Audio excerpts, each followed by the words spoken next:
Se ven guapos todos desde aquí, amén. Sin duda alguna, ¿verdad? Nosotros estamos en un tiempo donde cualquier corriente de pensamiento o de interpretación aislada de la Biblia se puede transformar en una doctrina, en una secta, en un movimiento carismático. Y para mí en lo personal, es de suma importancia y de gran responsabilidad, como la tengo yo, como la debe tener usted también, de denunciar las falsas doctrinas y las falsas sectas que se han levantado últimamente. La Escritura bien claro enseña que debemos contender ardientemente por la fe que una vez ha sido dada. Amén. A su nombre. Y de eso es que en esta bendita mañana, de este domingo tan hermoso que el Señor nos ha regalado, vamos a hablar. Amén. Y vamos a considerar, abra su Biblia, en la segunda carta a Timoteo, capítulo 4. La carta a Timoteo fue escrita aproximadamente en el año 66 de nuestra era, ¿verdad? Pablo se encontraba en Roma cuando le envía la segunda carta a su discípulo, que también lo trata como un hijo, Timoteo, que era un joven. Y Dios por medio de Pablo por medio de la imposición de manos, Dios le entregó dones, le entregó un ministerio hermoso a Timoteo. Y nosotros vemos el estima y el gran consejo de como un padre o un hijo que Pablo le da a Timoteo. Amén. En esencia las dos cartas hablan de consejos, de preceptos, de amonestaciones, de una forma de cómo dirigirse hacia los demás, de cómo dirigirse hacia los ancianos, de cómo hablar delante de la congregación, e inclusive también habla de cómo debía ser la postura de Timoteo frente al pecado y frente a las herejías. Y entiendo desde el punto de vista de la revelación del Espíritu Santo, de que así como se le habló a Timoteo, porque como la palabra no pasa, sino que permanece para siempre, amén, también equivale con nosotros. Amén. Entonces, de la misma manera como se le habló a Timoteo en aquel tiempo, se le ha hablado a todos los hombres y mujeres durante los últimos 2000 años, y en esta bendita mañana nos habla a nosotros. A su nombre. Segunda carta a Timoteo, capítulo 4. ¿Lo tenemos? Amén. Y leemos la palabra con la bendición que nos da el Padre, el Hijo y el Espíritu Santo. Amén. Y el Espíritu Santo. Amén.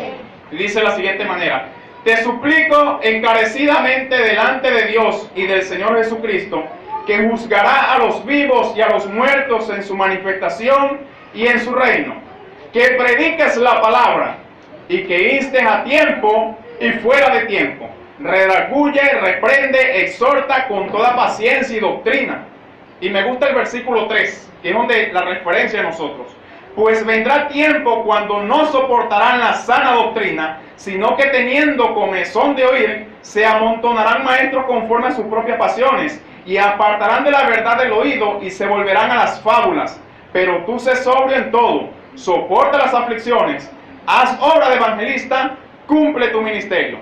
Y en esta bendita mañana el sermón se va a titular Doctrinas y sectas peligrosas.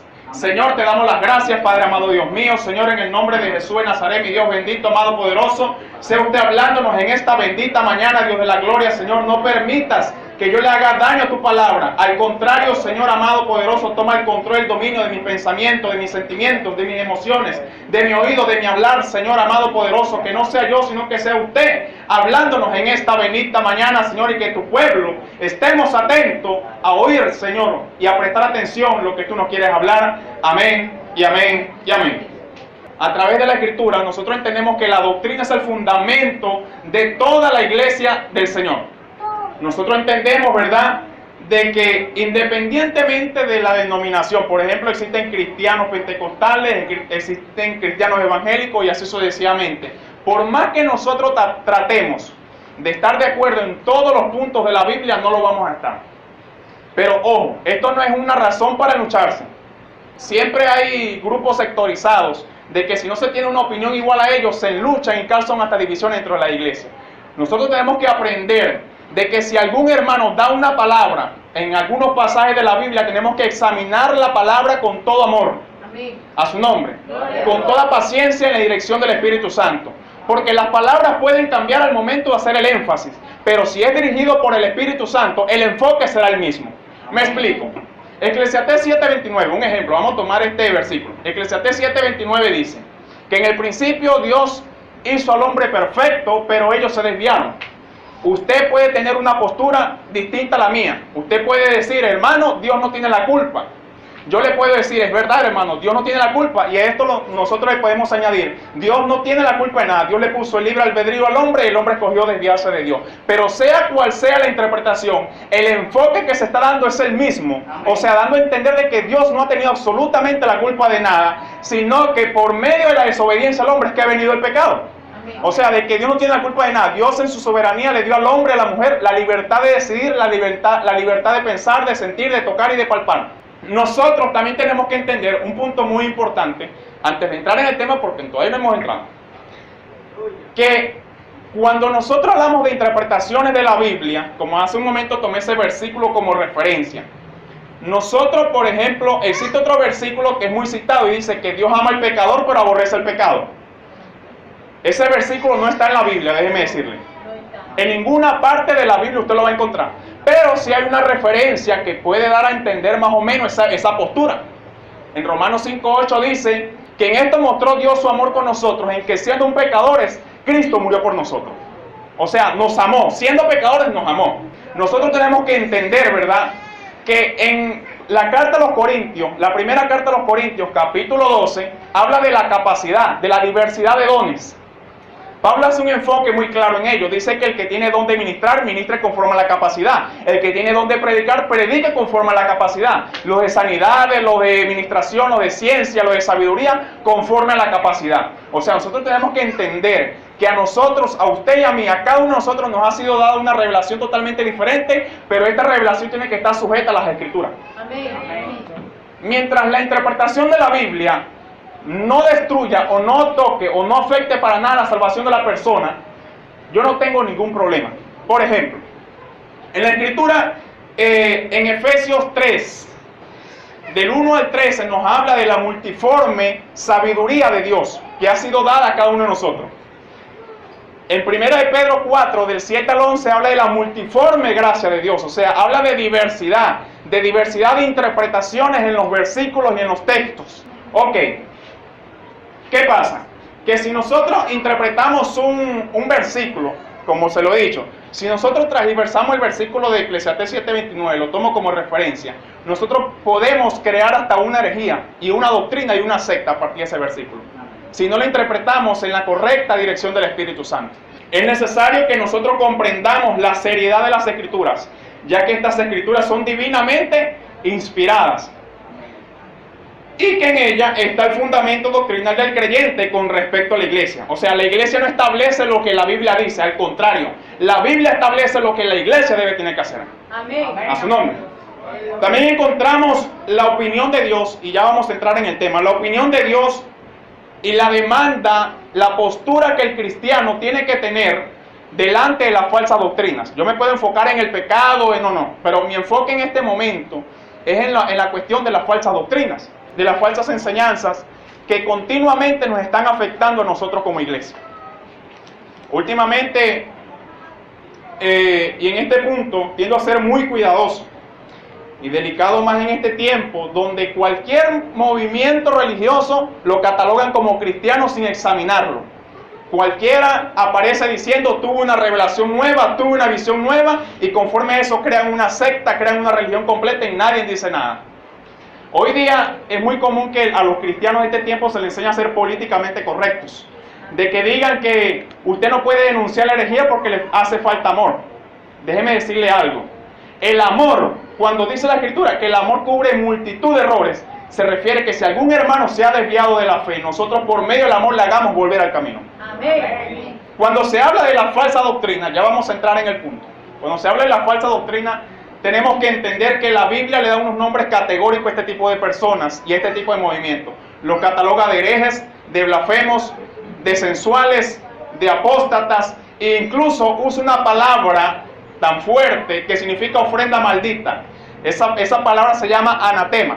¿Por qué se llaman anatema? Porque precisamente Pablo en la carta a los Gálatas capítulo 1 enseña de que predicarían ¿qué? Un evangelio diferente. Y Pablo va mucho más allá, dice que si aún un ángel del cielo viene con un evangelio diferente, sea ¿qué? Sea anatema. O sea, en otras palabras, sea maldito, sea una ofrenda maldita, desechada y no recibida. Ahora bien, dentro de las sectas, vamos a entrar en el tema primero de las sectas.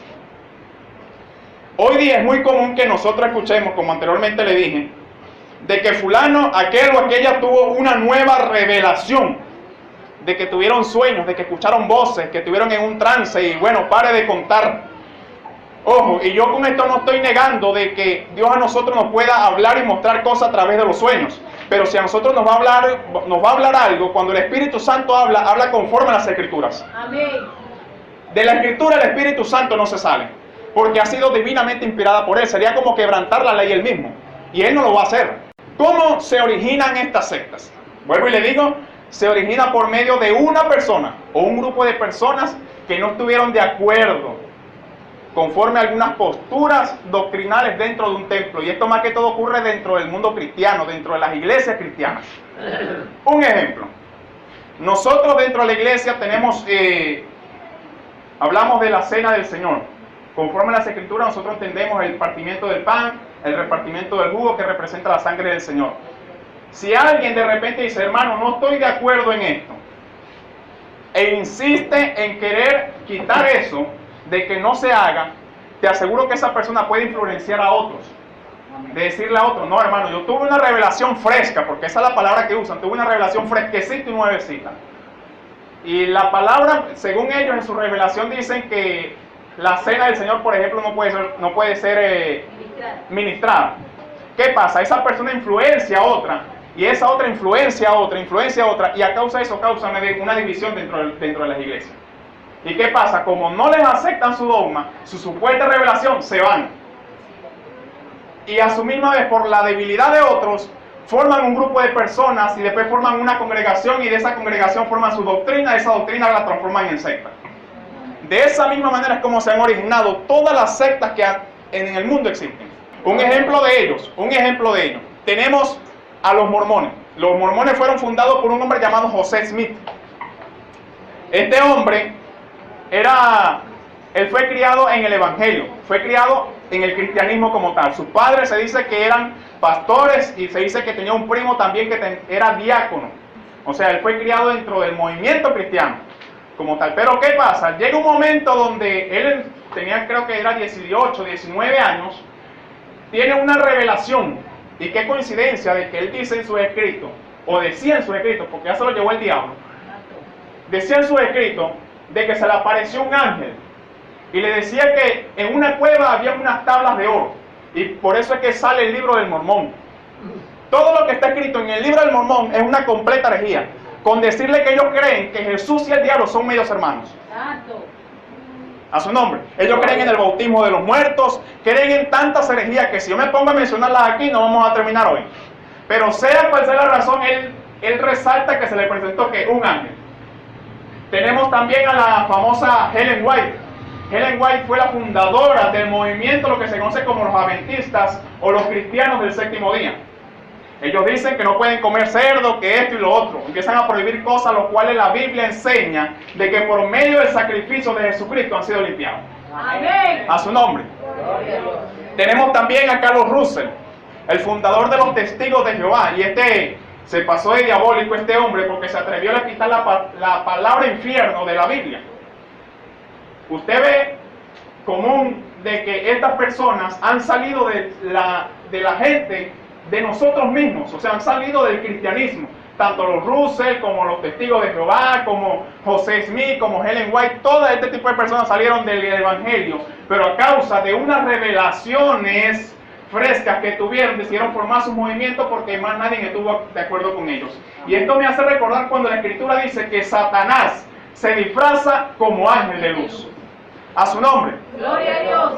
Dentro del contexto bíblico, yo encuentro que en Primera de Juan, capítulo 2, versículos 18 y 19, el apóstol Juan, inspirado por el Espíritu Santo, dice que en esto conoceremos de que salieron de nosotros, pero no eran de nosotros. O sea, refiriéndose a los movimientos, a las sectas que en aquel tiempo existían. Dicen que salieron de nosotros para que se diera a conocer de que nunca fueron de nosotros. Ahora, si usted me permite, no se preocupe que ya estamos en el tema. Amén. Gloria. De las sectas. Ahora, si usted me permite, yo le voy a nombrar por lo menos 3 sectas. 3 de las tantas que existen. Yo voy a nombrarle al menos tres. Al menos tres le voy a nombrar. Que son, una está en Brasil, otra está en México y la otra está en Corea del Norte. Voy a nombrarle esas tres, porque yo estoy seguro que usted cada rato escucha los testigos de Jehová, de los mormones, de los adventistas y estas cosas. Pero cuando uno estudia acerca de las sectas, uno descubre una seriedad, hermano, de aberraciones carismáticas tan grandes como usted no se imagina. Por ejemplo, tenemos la primera, que se llama la Iglesia de la Unificación. Esta iglesia o esta secta o este movimiento fue fundado en Corea del Norte en diciembre de 1936 por un hombre llamado Sun Myung Moon. Él mismo relataba que cuando él tenía 16 años, dice que se le apareció un ángel y ese ángel le decía que él, o sea, el señor Moon, era el último Mesías. Y en su secta, en su movimiento, le tenían hasta un trono en el altar. Y decían, ahí viene el último Mesías, el enviado de Dios. O sea, una de las características de las sectas es que dejan de lado a Dios, sino que ponen al hombre. Tenemos la segunda. La segunda, y en esta no quiero que me vayan a malinterpretar. La segunda es una iglesia llamada la Luz del Mundo. Oh, no se me alborote. No confunda la obra evangélica Luz del Mundo con la Luz del Mundo. Son dos movimientos totalmente distintos. Totalmente distintos. La Iglesia de la Luz del Mundo fue fundada en el 1926 en Guadalajara, México, el país del tequila, del picante, por un hombre llamado Eusebio Joaquín González. Él mismo, y escucha los tres puntos sobre los cuales se fundamentaba esta secta. La primera de ellas es que él relataba, porque también se fue, o se lo llevaron, relataba de que cuando él leía Apocalipsis 10, si nosotros leemos Apocalipsis 10, nosotros vemos que aparece un ángel y dice que este ángel pone un pie sobre la tierra y otro pie sobre las aguas y da una palabra hacia los cielos porque estaba celebrando y conmemorando de que Dios estaba haciendo justicia sobre esta tierra. ¿Y qué pasa? Según este hombre, Joaquín González, dice que cuando él leía Apocalipsis 10, supuestamente él escuchó una voz y después que progresivamente tuvo un sueño que le decían de que ese ángel era él, el señor Eusebio González. Otra postura referente a esta secta, y las dos son más tremendas todavía, porque la segunda es que al señor González lo daban a conocer como el Dios fuerte en medio de su pueblo. Tomaban como referencia lo que dice en Isaías 9:6, donde dice admirable, consejero, príncipe de paz, Dios fuerte, y decían, él y sus seguidores afirmaban de que ese Mesías de que habla ahí era el mismo Eusebio. O sea, quitándole lugar a Dios y poniendo al hombre. Cada día entiendo más por qué Dios se enoja con el ser humano, hermano. La tercera postura, y es más terrible todavía, es que él y sus seguidores se consideraban superiores, escucha bien, superiores al arca del pacto. O sea, decían, se atrevían a comparar al señor González con el arca del pacto. Nosotros sabemos que en el arca del pacto había tres cosas, o existen tres cosas: el maná del cielo, la tabla de los mandamientos y la vara de Aarón. Para mí es una completa aberración de que un hombre común y corriente se tienda a comparar con lo sagrado de Dios. La tercera secta se conoce como la Iglesia Universal del Reino de Dios, pero yo se lo voy a simplificar en algo. Se conoce como la secta Pare de Sufrir. Fundada en Río de Janeiro, Brasil, en el año 1977 por un hombre llamado Edir Macedo. Al igual que los mencionados anteriormente, también surgen de revelaciones extrañas y revelaciones raras. La secta de la Pare de Sufrir o Siga Sufriendo se cataloga principalmente por la venta, escucha bien, por la venta de sales benditas, alfombras, escobas doradas, sal de Jerusalén, tierra de Jerusalén. Se atreven hasta a vender sangre de cordero. Se atreven hasta a decir de que ellos tienen las túnicas de Jesucristo y la venden por pedazos. Se atreven hasta a decir de que debajo de los templos, debajo de las alfombras conseguirán oro y conseguirán minas. Escuche bien, y la fundación de esta secta toda diabólica, porque es netamente diabólica, ¿sabe cómo se fundó con Edir Macedo? Ellos tienen la tradición y la costumbre de que cada vez que van a edificar un templo, ¿qué hacen? Meten una Biblia dentro de un cofre y y esa Biblia la entierran, porque ellos lo consideran como la base fundamental. Esto me hace recordar que cuando uno estudia las culturas o los movimientos satánicos, ¿verdad? Que uno lo estudia, uno se da cuenta de que en la masonería, cuando van a edificar los templos, ellos hacen lo mismo. Meten una Biblia dentro de un cofre, esa Biblia la entierran, la tapan con cemento y después construyen los templos. Y de esa misma manera hubo un templo cristiano allá en Guatemala llamado Casa de Dios, fundado por un hombre llamado Carlos Luna. Y si no le parece ese nombre, le digo su nombre, Cas Luna.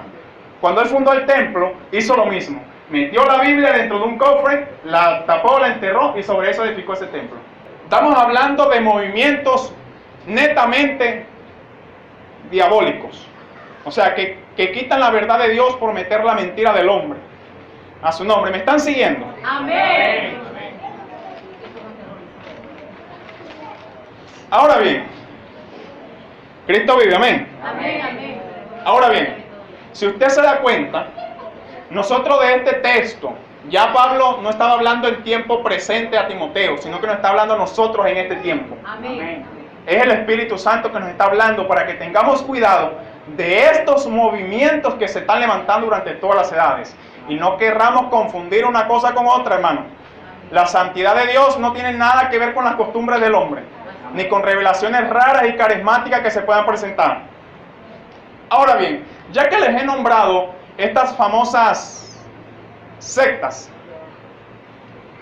yo quisiera también tocarle un punto acerca de los cuales son las principales características, porque de usted le puedo hablar de una secta, pero si no le hablo de las características o cómo se forman o cómo es el movimiento o el gobierno dentro de esas sectas, la palabra quedaría incompleta. Es necesario que usted y yo la conozcamos para saber a qué nos enfrentamos. Normalmente, como hemos leído, ellos tienen un líder. Según ellos, los fundadores de las sectas, llámese mormón, adventista, testigo de Jehová, pare de o siga sufriendo, la iglesia de la unificación, o pare de contar, como sea que se llame, ellos siempre van a tener un líder. Ellos siempre van a tener un líder, el cual para ellos es intocable e incuestionable. Que lo que diga ese líder, no hay que ponerlo en duda, porque según ellos, el líder y fundador de ellos, tiene toda la revelación de la Biblia. No importa si se opone a las escrituras, pero para ellos ese hombre es incuestionable. Usted no puede poner en duda lo que ese hombre dice, o esa mujer dice, porque hace como un año se levantó una mujer diciendo que era el Espíritu Santo. A su nombre. Gloria a Dios. Y por medio de sus famosas revelaciones, de sus famosos libros, los fundadores de estas sectas tienden a escribir muchos libros. Tienden a hacerlo, y con esto no quiero decir que escribir un libro sea malo, pero cuando uno va a escribir algo, tiene que ser conforme a las escrituras. Amén. Uno como escritor, uno procura llevarlo lo más que sea en la dirección del Espíritu Santo a la Biblia. Amén. Pero los libros que escriben estos hombres están basados en revelaciones todas raras que nada tienen que ver con las escrituras. Más que todo lo que usan es la metafísica, o lo que se conoce como el poder de la mente o el poder del conocimiento, para gobernar a las personas por medio de sus sermones. O sea, manipularlas y manejarlas a su antojo. En otras palabras, lo que ellos establecen es como una monarquía, como un imperio. O sea, de que nadie los puede tocar y nadie se les puede acercar. No lo toquen.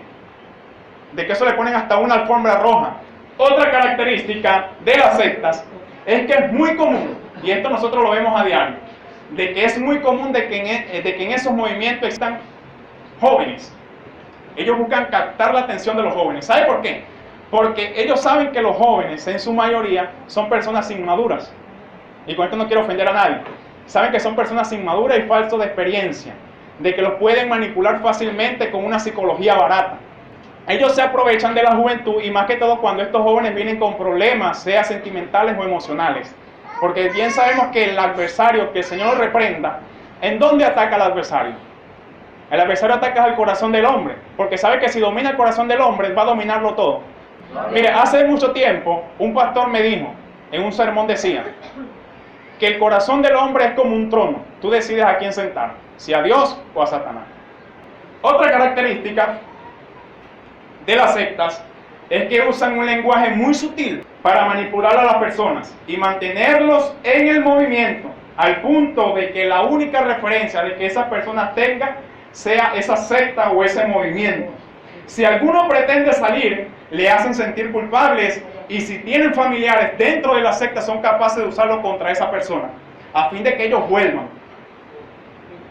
Otras características de las sectas es que normalmente sus líderes tienden a tener 3, 5, 9, 10, 15, 20 esposas.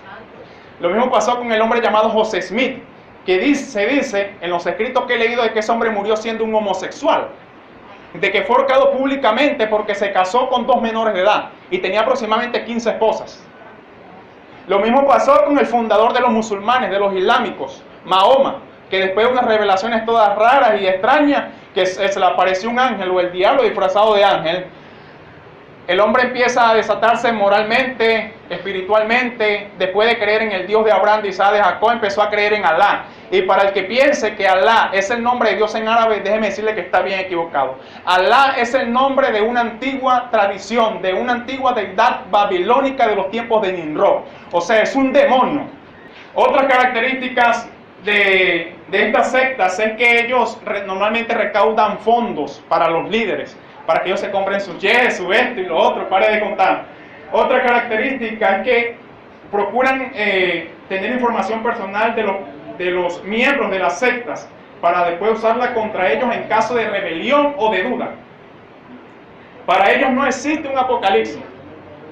La gran mayoría de las sectas se basa en que para ellos no existe un apocalipsis bíblico. Es tanta la manipulación que hacen contra esta persona de que esas personas tienden a perder el dominio propio, tienden a perder la templanza, el sentido común, o sea, de que los manipulan a su antojo. Por eso es que nosotros vemos que cuando nosotros hablamos con un testigo de Jehová, un adventista o un mormón comúnmente, cuesta convencerlos. Cuando nosotros hablamos con un testigo de Jehová se arma un contrapunteo por el tema del infierno. Cuando nosotros hablamos con un mormón se arma un contrapunteo también por causa del bautismo de los muertos. Cuando nosotros hablamos con un adventista se forma otro contrapunteo más recio por causa del sábado. A su nombre. O sea, y tienden a volverse como agresivos. Ahora, no se preocupe, hermano, que lo que hasta ahora hemos hablado es solamente una introducción al tema. A su nombre. Lo que hasta el momento hemos hablado es una introducción al tema. Ahora deja que prediquemos la palabra. Amén. A su nombre. Alábelo si puede, hermano. Alábelo fuerte también para él.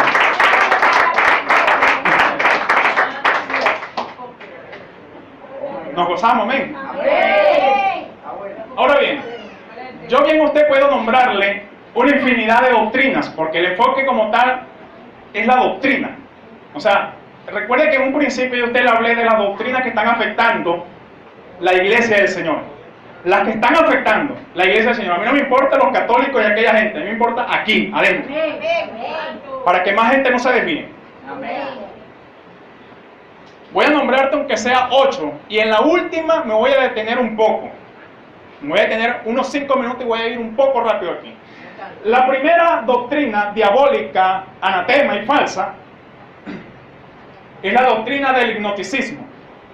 Esta doctrina se comenzó a levantar desde los tiempos del apóstol Juan. Por eso es que él habla acerca de unas personas que procuraban ir hacia los templos o hacia las casas con el fin de un bienestar y que tenían una revelación superior. Esta doctrina o esta secta o este movimiento es muy antiguo. No crean que es de ahorita. Esto es del tiempo ya de los apóstoles. Y ellos enseñaban que se necesita un conocimiento y una revelación superior para llegar a la salvación, donde Cristo y la fe pasan a un segundo plano. Es decir, que Cristo no es suficiente para la salvación. Cuando en realidad esta doctrina es refutada en la carta a los Colosenses, capítulo 2, versículos 9 y 10, donde dice que en Cristo habita corporalmente la plenitud de la revelación. De esta doctrina del hipnoticismo se deriva también una doctrina conocida como el docetismo. Esta doctrina enseñaba de que Cristo no vino en un cuerpo corpóreo, o sea, de que Cristo no tomó forma de hombre, sino que Cristo vino en algo así como un espíritu, y ellos catalogaban como que un fantasma. Cuando esta doctrina es refutada en 1 de Juan, capítulo 4, versículos 2 y 3, donde Juan habla muy claro acerca de estas personas que estaban negando de que Cristo hubiera venido en cuerpo. La escritura en el Evangelio de Juan también dice de que el verbo se hizo ¿qué? Carne. O sea, para mí es una completa aberración decir de que Cristo no se hizo hombre. La segunda doctrina es la doctrina conocida como el politeísmo. Es una palabra griega que se divide en dos partes. Poli de muchos, teísmo de dioses. Esta doctrina enseña que sin importar la creencia o las convicciones de la persona, todo el mundo puede alcanzar la salvación sin importar la deidad a la que se dirija. Un ejemplo, me explico. Los musulmanes se dirigen a una deidad llamada Alá. Los católicos tienen a María, tienen a Fátima, tienen a Candelaria, tienen a Lupe en México, tienen a la Suyapa en Honduras. El mismo diablo pero con otro nombre. O sea, de que para ellos María es el camino al cielo. Cuando la escritura dice bien claro en Juan 14:6 que Cristo dijo que yo soy el camino, o sea, Cristo, no yo, Cristo es el camino, la verdad y la vida, y nadie va al Padre sino por qué. Hechos 4:12 dice que no hay otro nombre dado a los hombres en quien podamos ser salvos, solamente en el nombre de quién, de Jesucristo, hermano. Y 1 Timoteo 2:5 dice que solamente hay un Dios y un mediador entre Dios y los hombres. ¿Quién es? Jesucristo, hombre. La otra doctrina se conoce como la gracia extrema o el calvinismo. Esta doctrina tuvo su inicio con un reformador llamado Juan Calvino. Calvino tendió a decir de que, bueno, resaltó en su tesis de que la salvación evidentemente es por la gracia de Dios. Nosotros lo creemos, nosotros creemos que la salvación es por fe y no por obras. Creemos de que por gracia nosotros somos salvos. Pero en este siglo, le han llevado a un extremo que yo nunca en mi vida pensé mirarlo. De que ellos dicen de que una vez salvo, siempre salvo. No importa si bebes como borracho de cantina. No importa si tienes 4 o 5 mujeres y obviamente infiel a tu esposa. No importa si fumas como chimenea. No importa lo que tú hagas. Una vez salvo, siempre salvo. Mira, hermano, ellos toman un texto en Romanos 8:1 que dice que ninguna condenación hay para los que están en Cristo Jesús. Pero se le olvida la otra parte. No los que andan conforme a la carne, sino conforme al Espíritu. O sea, también más adelante, ¿verdad? Nosotros entendemos que en Filipenses 2:12 habla de que nosotros tenemos que cuidar la salvación ¿con qué? Con temor y temblor, hermano. Amén. Pero cuidarla conlleva ¿a qué? A obedecer a Dios. La libertad que Cristo a nosotros nos da no se basa en que nosotros hagamos lo que queremos. La libertad que Cristo a nosotros nos da se basa en que nosotros lo obedezcamos. Amén. Por eso es que Santiago, en el capítulo 2, versículo 14 en adelante, dice que la fe sin obra es muerta. Pero cuando habla en ese contexto, no está hablando de que tú emprendas, de que no. Está hablando acerca de la salvación. Porque él dice bien claro, si tú dices que crees en Dios y que Dios es uno, bien hace. Aún hasta los demonios creen y tiemblan. Amén. Por eso es que hace unos días yo le decía a una hermana, los ateos me sorprenden cada día más, porque ni aún los demonios llegaron a ese punto. Esta doctrina, vuelvo y digo, refutada en Santiago 2:14 en adelante, de que dice que la fe sin obra es muerta. O sea, de que nuestra fe en Cristo Jesús tiene que ir acompañada por las buenas obras, por los buenos frutos. ¿Y cuáles son los frutos? Amor, paz, gozo, benignidad, bondad, mansedumbre, templanza y fe. Y paciencia. Pero estos frutos no solamente es para tenerlos encerrados. En Mateo 5:14 al 16 dice algo muy importante. Dice la Escritura que nosotros somos luz en medio de las tinieblas. Y por lo tanto el amor hay que demostrarlo, la paciencia hay que demostrarlo, la fe hay que demostrarlo, la perseverancia, la bondad y la mansedumbre hay que demostrarlo. A su nombre. O sea, en otras palabras, de que la fe que nosotros tenemos en Cristo Jesús, de que la salvación que hemos recibido gratuitamente y no por nuestros méritos, tiene que ir acompañada por las obras del Espíritu, por los frutos del Espíritu. O sea, que en otras palabras, si nosotros nos descuidamos en la salvación, podemos perderlo, hermano. La salvación está ahí, el que se pierde es uno. Con esta doctrina de la gracia extrema o el hipercalvinismo, se deriva otra doctrina conocida como el universalismo. Y esta es una aberración tan grande de que ellos enseñan de que aún en el juicio final, hasta el diablo será reconciliado con Dios. Ellos enseñan así.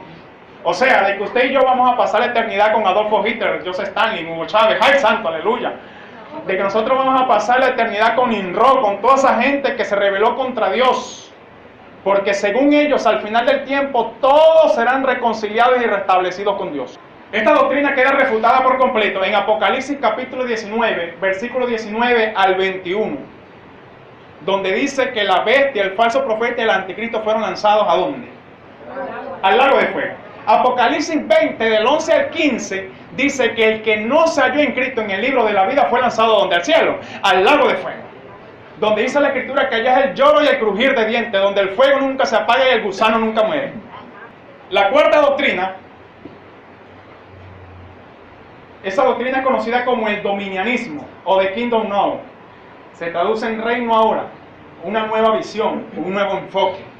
De que ellos dicen que la profecía, esto sí me da ganas de reír, de que ellos dicen que la profecía se va a detener y que la iglesia va a gobernar sobre la faz de la tierra.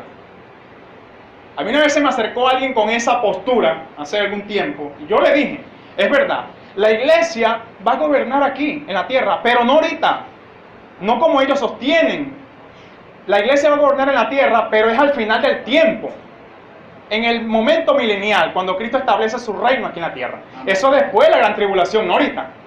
Filipenses 3:20 al 21 enseña que nuestra ciudadanía no es de esta tierra, sino es de ¿dónde? De los cielos.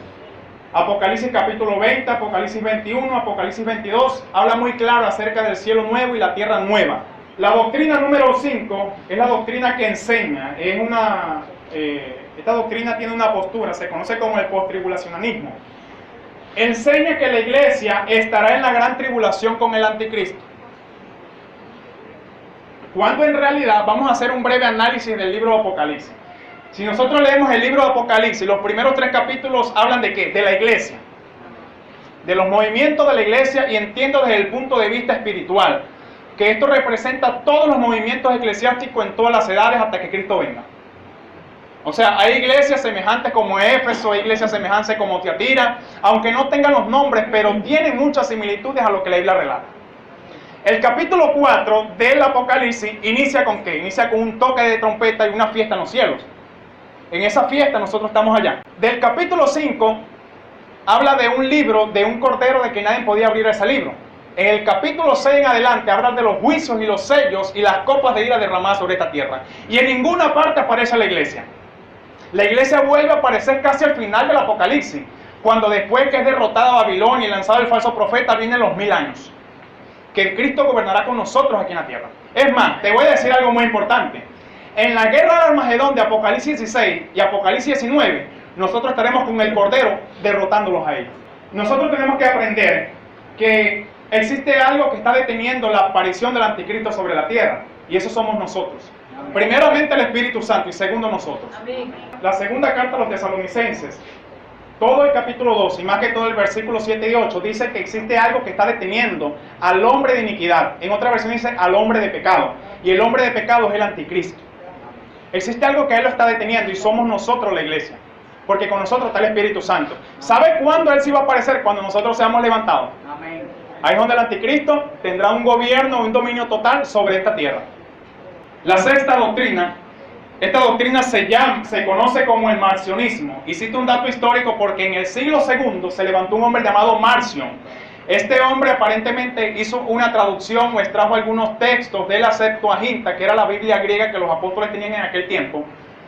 Y dice que él quitó todo lo referente al juicio de Dios y la ira de Dios y dejó solamente o destacó lo que se conocía como el amor, la bondad y del amor de Dios. Fue lo único que dejó y quitó todo lo que refería al juicio y a la condenación del pecado, principalmente la idolatría. Fue tanta la herejía de este hombre que un hombre llamado Policarpo, un discípulo directo del apóstol Juan, ya los apóstoles se habían ido en ese tiempo, pero quedaban sus discípulos. Dice que Policarpo le dijo que era un engendro de Satanás. O sea, le dijo a este hombre llamado Marción. ¿Y en qué similitud? Yo encuentro una gran similitud con el tema de Marción, que quitaba todo lo referente al juicio, la ira de Dios, la condenación del pecado, a la iglesia hoy día.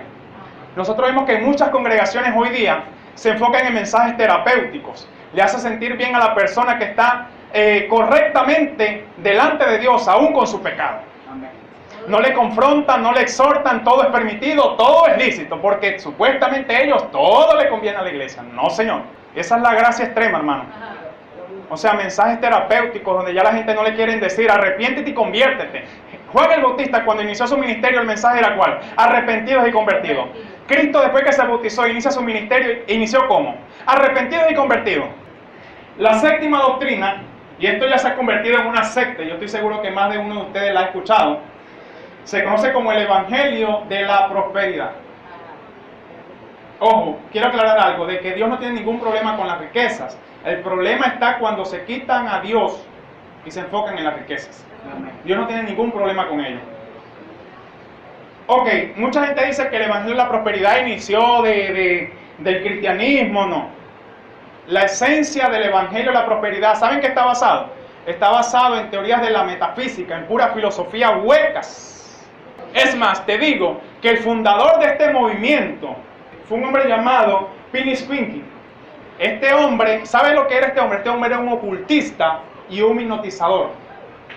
Este hombre prefirió agarrar las leyes de la metafísica, lo que antes se conocía como el nuevo pensamiento o el poder de la mente.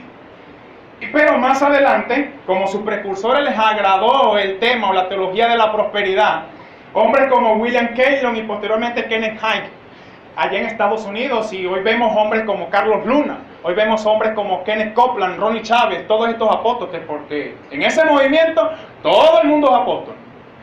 Apóstol aquí, apóstol allá, un apóstol te saludará. Ese es el movimiento de ellos. En esencia, el Evangelio de la Prosperidad está enfocado en lo material y no en Dios. Nosotros tenemos que aprender que Jesucristo, siendo el maestro de maestros, nos enseñó en Mateo 6:33. ¿Qué nos enseñó? Cuando habla acerca de los afanes y todas estas cosas. Buscar primeramente el reino de Dios y su justicia, porque las demás cosas vendrán que añadidas. Y Colosenses 3, del 1 al 4 habla, hacer pues morir, no pongan su mirada en las cosas terrenales, que esas perecen, pongan su mirada en las cosas de arriba, que son las que permanecen. Amén. A su nombre. Otro tema que ellos tocan es de ese tema, usted es muy común que lo escuche, yo declaro, yo enfoco, yo lo recibo, yo lo visualizo. Eso es pura metafísica, hermano. Lo cual se opone a la voluntad de Dios. Nosotros, Jesucristo, en la oración modelo de Mateo 6, nos enseñó algo muy importante. Hágase tu voluntad, no la voluntad del hombre, hágase tu voluntad. Amén. La octava doctrina, aquí voy a detenerme un poquito, se conoce como el pragmatismo y el sincretismo religioso. No se preocupe que ya vamos a terminar. La primera se basa en que el fin justifica los medios. Para ello el fin justifica los medios. De que ellos dicen, no importa si nos disfrazamos de Halloween, no importa si le vamos con un pino de Navidad a aquellas personas, con tal de que se conviertan, si funciona es porque viene de Dios, según ellos. Y el sincretismo está basado en mezclar la Biblia con las creencias de los hombres, y con ambas juntan, como decir, lo santo y lo profano. Y aquí es donde quiero detenerme un momento. Yo sé que estamos en un tiempo, en esta fecha, y hace algún tiempo quería tocarlo. Nosotros estamos en un tiempo que se conoce como la Navidad. Que el Señor reprenda al diablo, hermano. ¿Sabe de dónde nace esa tradición? Esa tradición en el Imperio Romano era celebrada como la Saturnalia, que la celebraban entre el 17 y el 24 de diciembre. Al dios Saturno, o a la diosa Mitra también, que era la diosa de la fertilidad. Y el día 25 de diciembre se celebraba el nacimiento del dios Sol. Ahora bien, ¿quién es el dios Sol? Vámonos un poco más atrás, con un hombre llamado Nimrod. Unos 3.000, 4.000 años atrás, hubo un hombre llamado Nimrod que quiso ser más grande que Dios. Y por eso que a raíz de la Torre de Babel, Dios los esparció por toda la tierra. Evidentemente entendemos de que todo el paganismo que existe hoy en el mundo se debe a ese hombre. Pero ¿qué pasa? Antes de Nimrod vino una maldición que fue un hombre llamado Cam, que dice que vio la desnudez de Noé y Noé lo maldijo, a él y a su descendencia. Se dice yo soy un amante de estudiar las culturas. Y algunas personas dicen, hermano, tú no tienes que estudiar eso. Les recuerdo que Lucas no era judío, Lucas era griego, y Lucas se tuvo que basar en la cultura judía para conocer los hechos referentes al nacimiento de Jesucristo. Ahora bien, vamos a volver aquí. Nimrod, se dice en la escritura, que asesinó a su padre llamado Cam. la cultura sumeria, la cultura babilonia de aquel tiempo, en la escritura no aparece. La cosa es la cultura lo que dice. Que Nimrod mató a su padre llamado Cam, y Cam tenía una mujer llamada Semiramis. Entonces, ¿qué pasa? Que Nimrod asesina a Cam y se queda con Semiramis. O sea, en otras palabras, era tan perverso, tan sucio este hombre, que mató a su papá para casarse con la esposa del papá. Ahora bien, Nimrod muere en batalla. Nosotros entendemos de que Nimrod muere después de la expansión de la Torre de Babel. Nosotros entendemos a la luz de las Escrituras de que Nimrod era catalogado como un dios, de que era catalogado como un gigante, de que no había más nadie como ese hombre sobre la faz de la tierra. Y como todos estaban centrados en un solo lugar, cuando Cristo los esparce, ellos se van con la convicción diciendo, no, Nimrod es nuestro Dios, Nimrod es nuestro patriarca, y así se fueron. O sea, toda esa cultura se esparció. Cosa de que cuando Nimrod muere, dice la cultura, no la escritura, la cultura dice que Nimrod cuando murió, a él lo elevaron como el dios sol, porque el sol, como usted se da cuenta, está en todos lados, alumbra para todos, y ellos necesitaban de que su patriarca estuviera con ellos en todo tiempo. ¿Qué pasa? Nimrod muere, y ya la cultura estaba esparcida, todos creían de que Nimrod era el dios sol. ¿Qué pasa? Semiramis, como era catalogada una diosa, ya le voy a explicar por qué Semiramis se catalogó como una diosa ella misma, o lo que se conoció como la luna. O sea, si Nimrod era el sol, ella pasó a ser la luna. Ahora bien, Semiramis dice que ella tuvo una concepción divina del sol. O sea, de que Nimrod, por medio del sol, le puso una concepción, le puso aquella semillita y por medio de ella nació un niño llamado Tamuz. La escritura en el libro de Jeremías habla muy claro acerca de Tamuz. ¿Qué pasa? Tamuz y Semiramis fueron perseguidos y murieron. Esto, vuelvo y le digo, esto no es la escritura. Esto es la cultura de aquel tiempo. Que dice que Semiramis y Tamuz fueron perseguidos y asesinados. ¿Qué pasa? Que las personas que se encargaron de asesinarlo, ¿qué le hicieron? Como Nimrod era el dios sol, pasaron a considerar a Semiramis como la reina del cielo. Qué coincidencia de que en la escritura nosotros encontramos de que los judíos habían caído en tanta bancarrota de que estaban adorando a la reina del cielo y adorando a Tamuz y adorando al sol. A las tres deidades netamente diabólicas, a lo cual se le debe todo el paganismo que existe en el mundo. Ahora bien, se dice que Tamuz nació justamente el día 25 de diciembre. O sea, y en el mundo hoy no celebran el Papá Noel, ni Santa Claus, ni el hombre viejo con la barba blanca. No, están celebrando la fiesta de nacimiento de ese demonio llamado Tamuz. Y aún dentro de las iglesias está esa morganita. A su nombre. No digo que aquí, pero en muchos movimientos está eso. Cuando Tamuz y Semiramis son asesinados, se dice que aquellos hombres que se encargaron, dice que era tanta la honra que le tenían, que la colocaron en una madera, y sobre esa madera había puro pasto. ¿Qué pasa? Como ella era catalogada la reina del cielo, le colocaron una corona. Le colocaron al niño Tamuz, que estaba pequeño, se lo colocaron en su brazo izquierdo. O sea, que lo cargaron en su brazo izquierdo. Y en su mano derecha le colocaron una hoja. ¿Qué se me hace? Que a mí se me parece, vuelvo y digo, de que la religión católica romana, todas las deidades referentes a María, a Fátima, a Candelaria, a Lupe, a la Suyapa, cualquiera de esos diablos y demonios, tienen al niño en su mano izquierda. Las cosas hay que llamarlas tal cual como son. Amén, así es.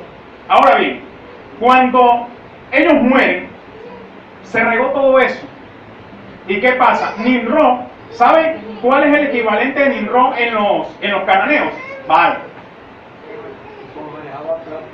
Y como era un hombre guerrero, ferviente. Después, con el pasar de las edades, pasó a llamarse Moloch, que era la deidad a la cual los judíos hasta incluso habían caído de sacrificar sus hijos en fuego. ¿Qué pasa? Todas estas deidades trascendieron durante todas las épocas. Por ejemplo, como nosotros sabemos que cuando hubo la Torre de Babel no existía paganismo, sino solamente en ese lugar y se expandieron. O sea, el paganismo se esparció por todo el mundo. Ahí es donde nacen los imperios como los egipcios. En la cultura egipcia, los dioses principales era un dios llamado Isis y su hijo se llamaba Horus. Y qué coincidencia de que el parentesco es el mismo. La misma deidad de oro con su niño en su brazo izquierdo. Y con el pasar de los tiempos pasó hasta que llegó la cultura persa. Semiramis en la cultura o en el imperio persa se pasó a llamarse Mitra, y de aquí es donde viene la fiesta de los romanos. Cuando los griegos conquistaron Persia, todos los dioses de aquel templo pasaron al imperio griego. ¿Y qué pasa? Ahí estuvieron los dioses como Zeus, como Odín, como Hermes, como Hércules, como Apolo y todas esas deidades. Cuando los romanos conquistaron Grecia, y aquí es el punto muy importante para que usted vea de cómo eso se introdujo, de cómo esa maldición llegó a la iglesia. Cuando los romanos conquistaron Grecia, todos los dioses del Olympus, como se conocía, en el imperio griego pasaron al templo romano. Les cambiaron los nombres. Por ejemplo, Zeus, que era el equivalente a Nimrod, a Moloch, a Baal, en la antigüedad, en el imperio romano pasó a llamarse Júpiter.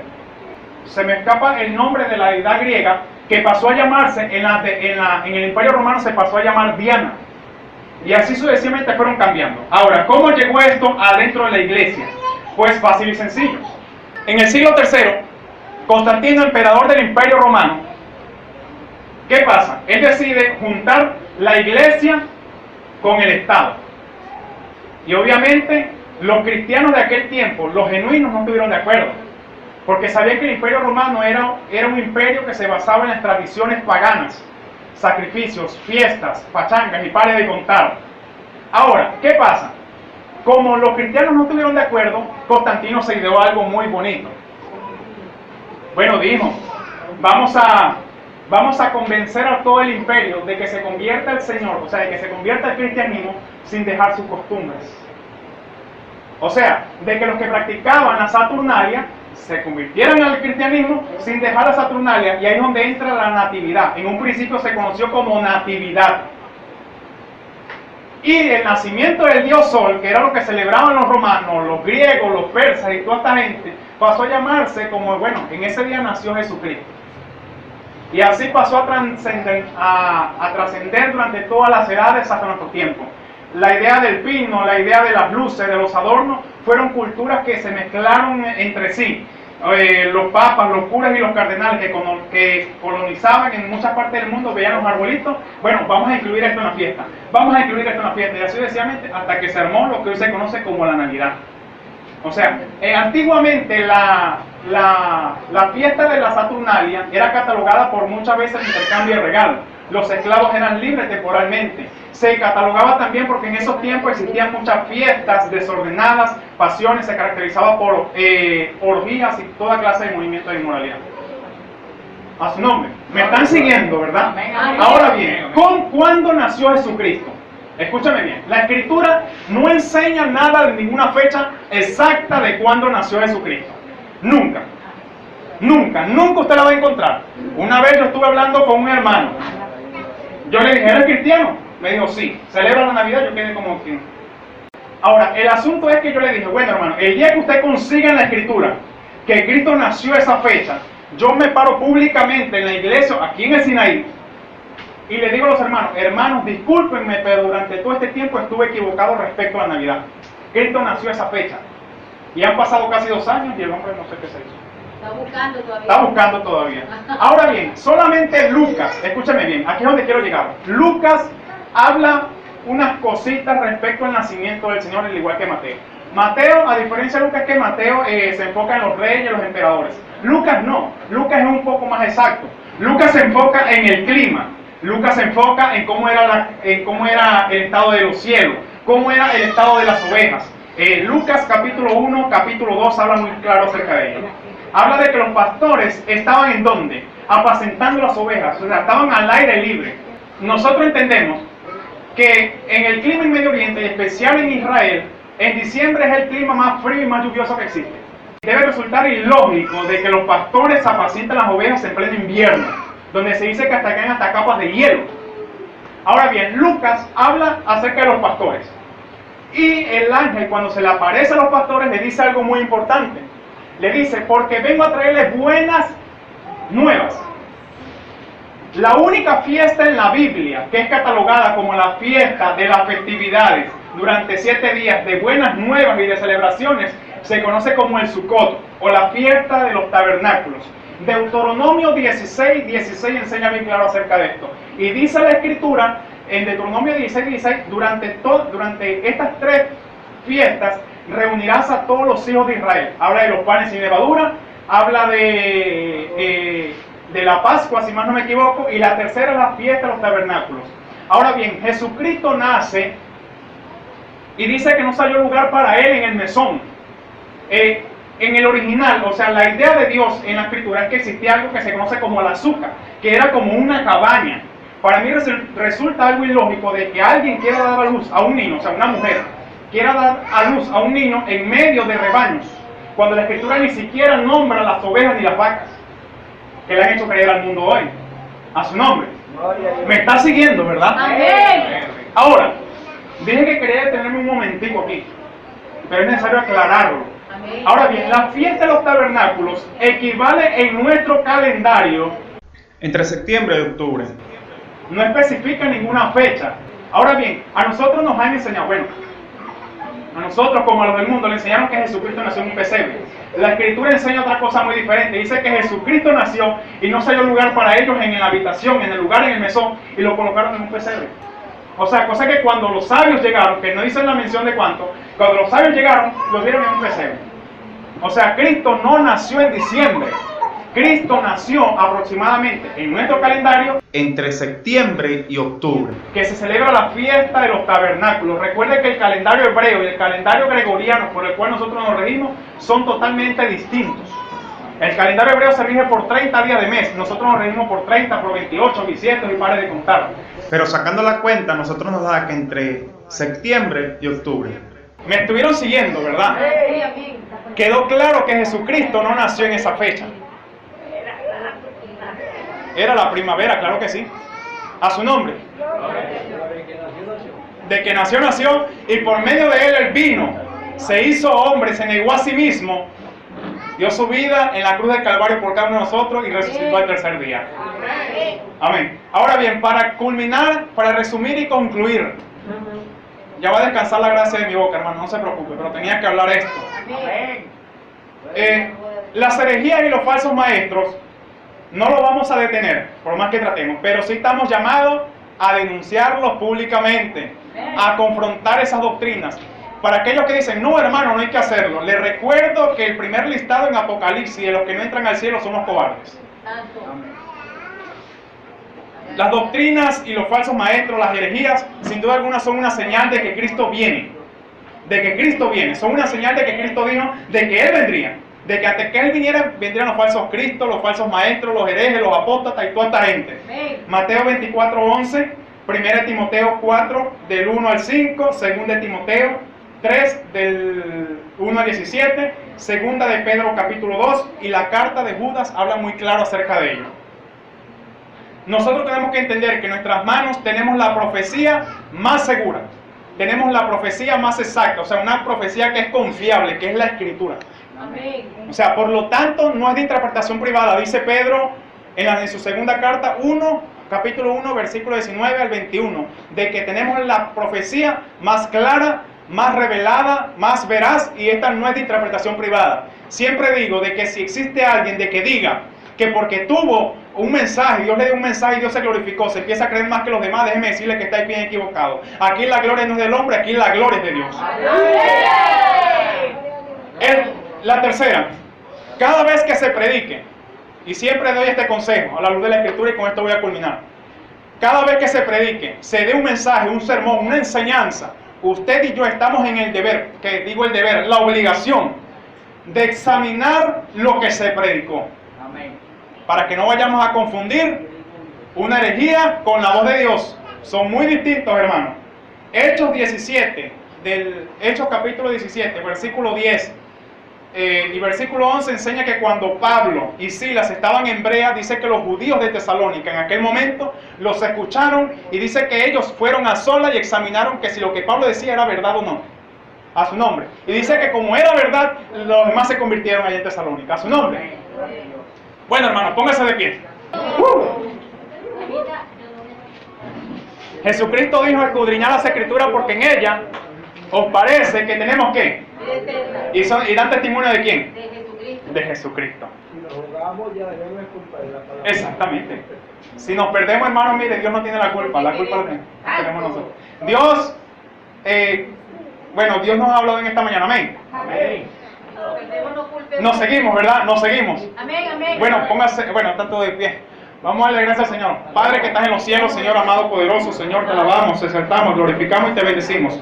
Señor, mira desde la gloria, Señor, este mensaje que ha sido dado en esta bendita mañana, Dios de la gloria. Señor, te doy las gracias, Señor, porque tenía tiempo con ganas de darte mensaje, Padre amado, Dios mío. Y hoy me gozo con mis hermanos porque he dado este mensaje, Señor, en tu nombre. Y hemos sido edificados por tu palabra, Señor. Y tu pueblo te brinda un fuerte aplauso. Y dicen amén, y amén, y amén.